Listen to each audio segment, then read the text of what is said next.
Hello again. As regular viewers know, I have any number of books and I'm always acquiring new ones.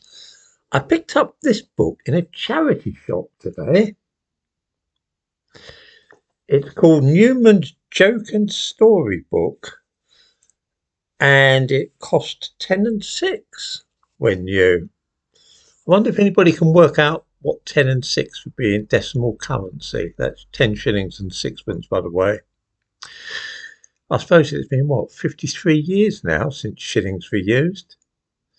Anyway, for those that are interested, that works out at 52 and a half pence.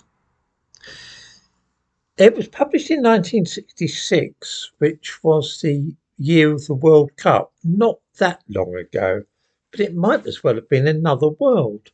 On the back, there are a list of books published by the same company in a similar way. For example, The Right Way to Speak in Public, Efficient Thinking, Reasoning and Conversation. The Art of Logic is the hallmark. Well, I could do with something like that. Shows how to make yourself think clearly and easily. Yeah. I was astounded at the things in this book of jokes which were once thought normal and acceptable subjects for humour. For example, there are categories of jokes that you might want to tell if you're giving a speech and so on.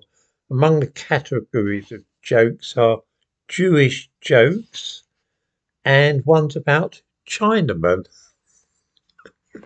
You don't often hear people say Chinaman these days, although I'm bound to say that it's an expression I use occasionally.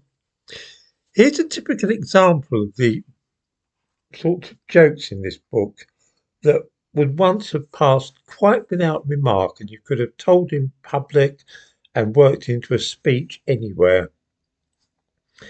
It was a wet Sunday morning, and in order to get out of the rain, a Jew and a Scotsman who were friends went to church. All went well until the collection was due, when the Jew fainted and the Scotsman carried him out. This plays on the idea, of course, that both Jews and Scotsmen are notoriously tight-fisted. Then, too, hit the following page. The joke begins as follows.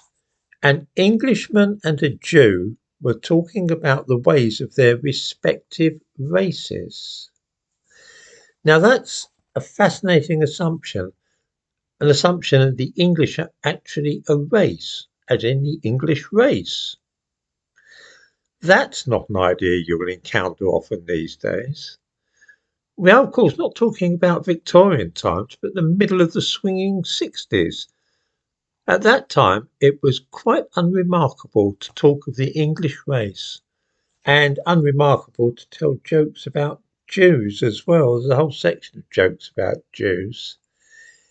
There's a casual assumption here as well. An Englishman and a Jew were talking about their respective races.